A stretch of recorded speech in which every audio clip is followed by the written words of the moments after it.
I will be sharing with you how to practice for a speech, and over the course of the past 2 speeches, I have learned these tips and what best helps me.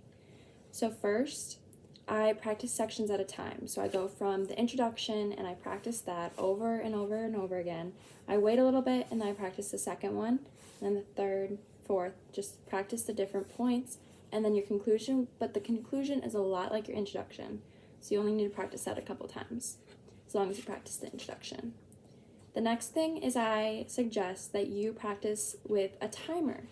And the reason I suggest this is because otherwise you get to presenting your speech and you don't understand that you will talk faster, or you need to learn how to do movements, and you need to learn how to be comfortable with talking, just talking to people. No replies, just talking.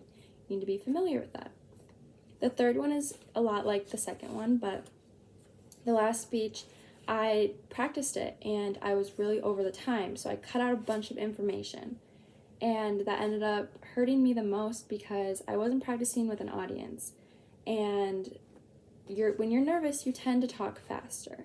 When you tend to talk faster, you cut information out, or it's just too fast and you're under the time limit.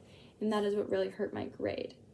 So practice with an audience when it's timed. So then you're ready and you're not as nervous. You know how to act in front of other people, not just yourself, because when you're with yourself, you're the most comfortable.